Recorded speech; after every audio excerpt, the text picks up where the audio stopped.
What? I think we're live now. We just Douglas County Rescue, and Keith is here with his company, Pawsitive Creations LLC, and this is Rex. We've got the Rex cam going on. We're going to get to him a little bit later, but first, Keith, let me introduce yourself. And I want to start about hearing how you and Douglas County are working together.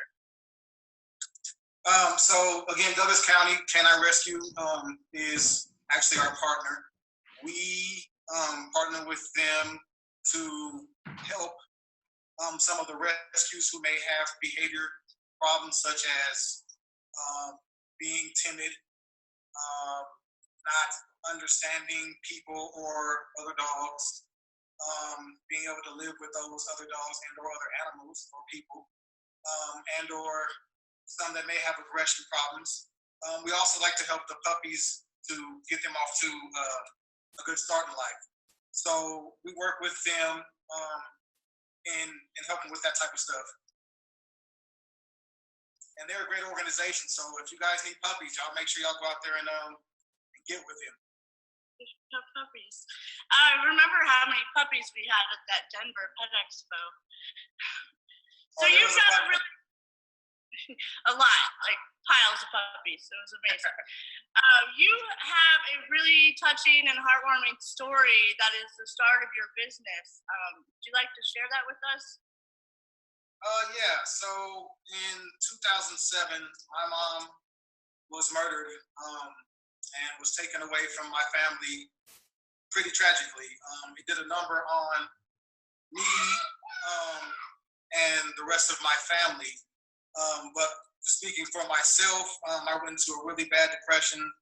I just started to take another turn in life, and I didn't know where I was going. I didn't understand, what to do with my life or anything. And if it wasn't for, my grandmother and my wife and my dogs, I don't know where I'd be, honestly.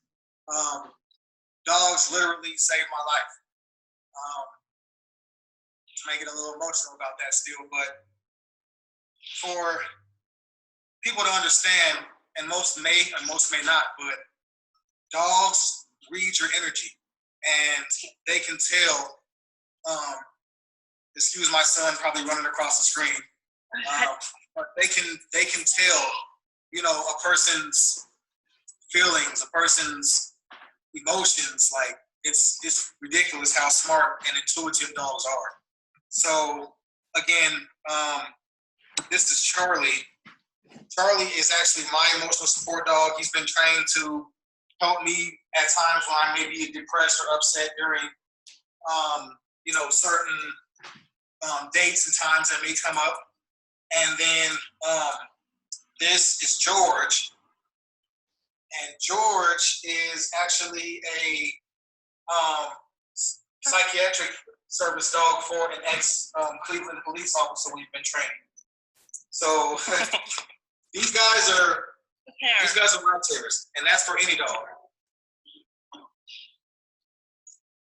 So I definitely understand what you're saying about having a pet and, filling that void in your life when you need something, and they're just the friend and the companion that you ask for, and they give you something to do and focus on that is outside of your own grief. And I definitely experienced that with my dog, but there are probably 12 hours every day where he is just driving me insane. Thank God he's adorable when he's sleeping, but this type of behavior that you're seeing on the screen is his 9 to 5. This is how he makes his bread and butter. So I am looking for tips. One of the main problems is he's a tug of war. He wants to play with the leash. He doesn't want to get off the leash and go away from me, because as soon as I let go of it, he tries to hand it right back to me. This is an incredibly annoying habit. Do you have any tips on why this is happening? Where can I start? A big thing is he's running the show. Okay. In his mind, if he's in charge, if he's in charge of the game, if he's in charge of the toy, he's in charge of what's going on in life. So really, the thing is, one, exchange. Exchange for maybe a treat and then put the toy up instead of giving it back to him if you're done with the game. Okay. Does that make sense? Yeah. So a lot of the time, I try to, if a dog is just, if a dog is really serious about a tug toy or something like that, usually I'll take the tug toy away, put it up for a little bit, in exchange for a treat, and maybe go do something different like a sit or some kind of behavior, or maybe go outside back and run around or something like that. Right on. You showed me something earlier that looks like a great product, because I am a fan of the water gun, and the squirt technique was effective for the first couple of times. I think he's too smart now, and he realizes that water doesn't hurt him. And so what was that product that you suggested, and how do we implement that? So this is Sentry, a company called Sentry, and they make Stop That behavior correction spray for dogs and for cats. And this is scientifically proven to stop unwanted behavior immediately. It has a pheromone in it. That for some odd reason, the dogs are just like, I don't know what that is, but I don't want nothing to do with it. And so what it's meant for is to stop unwanted behavior in your pet. You want to spray it in the direction of your pet, not on the face, not on the dog, but in the direction and the near vicinity of the dog or the cat, and just in short bursts. And make sure you always hold it upright. Now, Sentry, y'all see what I'm doing, so you make sure you hook your boy up. Anyway, so what you do is you want to say, for instance, a dog is counter surfing, and yeah, he does that barking a lot. Maybe jumping up on you, jumping up on furniture, things like that. Best way to do it is called a setup. You allow the dog to go do what it's doing, right? And then you kind of walk up on it, and again, not on the dog or in the dog's face, but around it in the vicinity, and give it a little spray, right? It's going to get the dog's attention. And then it emits that pheromone, and it smells like lavender to us. And lavender is a natural calming agent.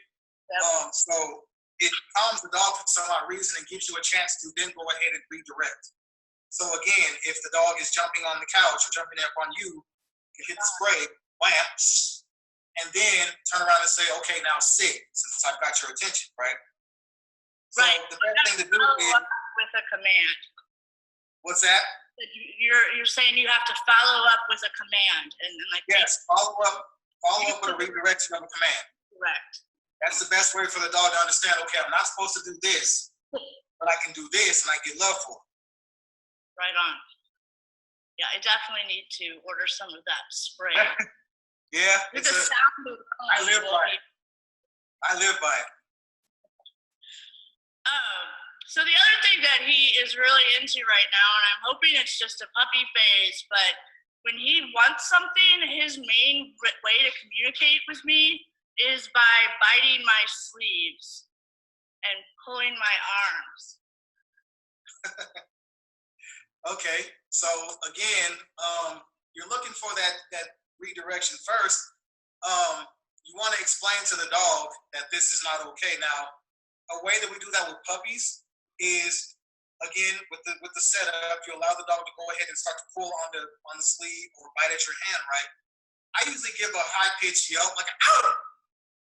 For some reason, it catches the dog's attention, and it's like, okay, why are you making that sound? And then I'm able to redirect, again, with, a command or whatnot of what you want the dog to be doing. Again, you really want to claim your space as far as things like that. So like sometimes I'll move towards the dog and stand straight up, move towards the dog and the dog will maybe back up, like, okay, why are you moving towards me and taking that space? Those are some of the things that I do with that in a positive way of doing it. Those are good tips. I definitely need to order that spray. Okay, well, what else do we have? Your dogs are very well trained. I see you just have a pouch on your belt there. Is that something that you carry around 24/7? This is actually a treat pouch. It's made to hold your treats, you know, for the dog if you're treat training. It's always good to have instead of having like just a giant bag you're walking around with, you know, of treats. George knows and Charlie knows what's in here. So majority of the time they're gonna be like, okay, what can we do to get that treat? But we carry it around to make sure that you have your tools with you in order to do your training. So these guys are in the down state right now, and as you can see, they're focused. A big thing about, you know, starting off with baby Rex and stuff like that is to get him to focus on you at all times. Best ways to do that is to do focus training. You know, you can try to take your treat to the edge of the nose, bring it up to your nose, and he's gonna lay down, but he's looking, and then tell him yes, and give him a treat. Or if you're clicker training, give him a click. And we practice those over and over, you know, 4, 5, 6 reps a day of about 10 times, you know, and they get to understand that, okay, I'm supposed to be focused on you and or the task at hand. George, on the other hand, is a great healing partner. George, so for him, we use a hands-free leash. And this is good for... It just went around your waist? Yeah, it goes around my shoulder. As you can see. So it doesn't...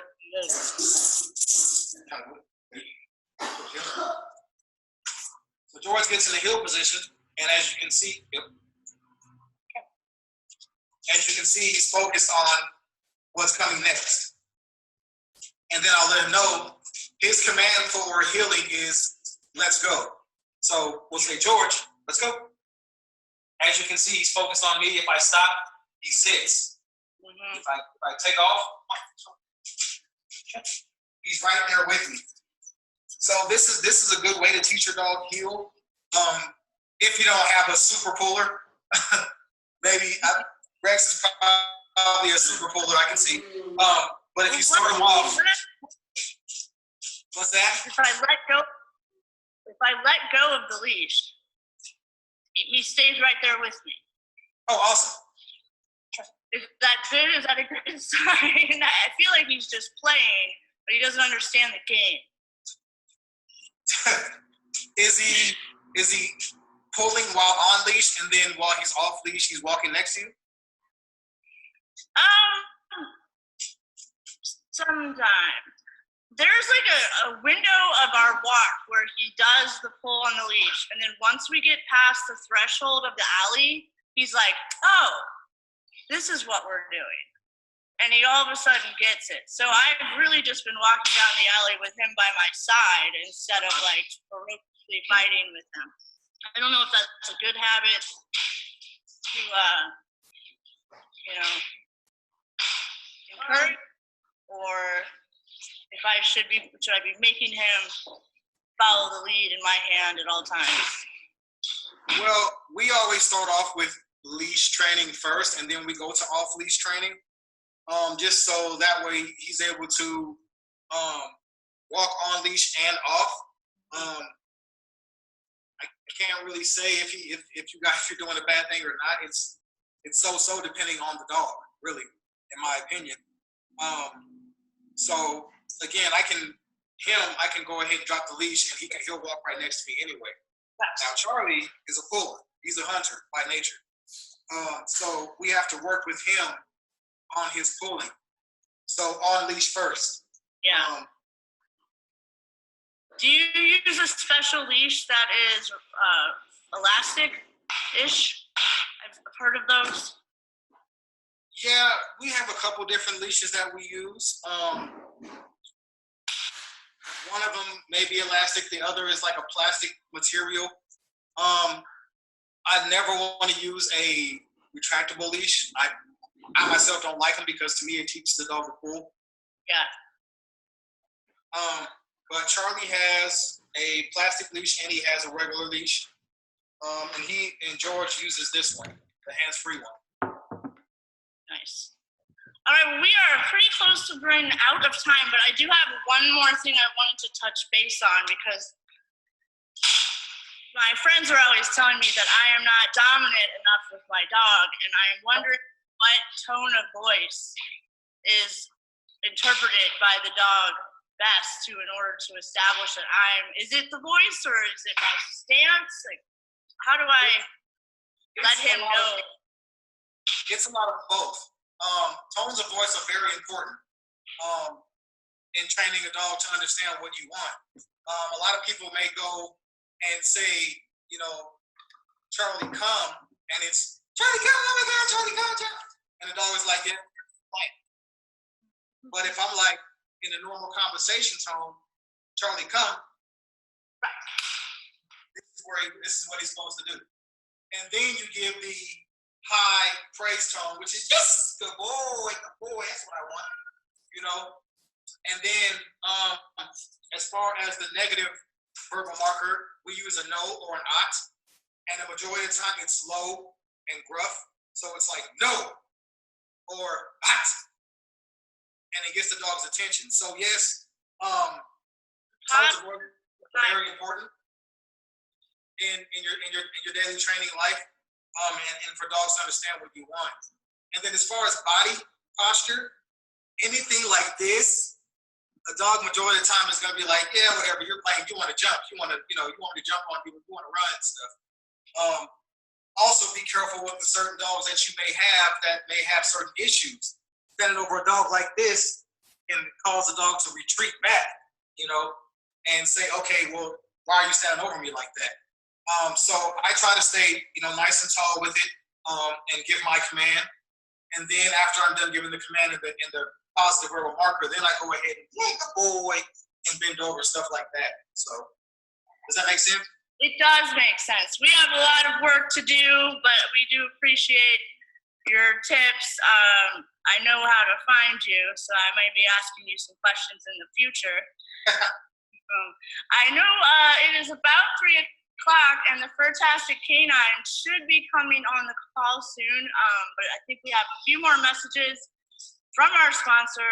We are entering in the last couple of hours and acts of the Streamathon for pets. We are raising money for small pet businesses. This is Dawn behind me, who doesn't understand cameras. Yeah, so we are going to go run our commercials from our sponsors, and we will be back with Fantastic Canines and Chrissy Joy. Thanks a lot, Keith.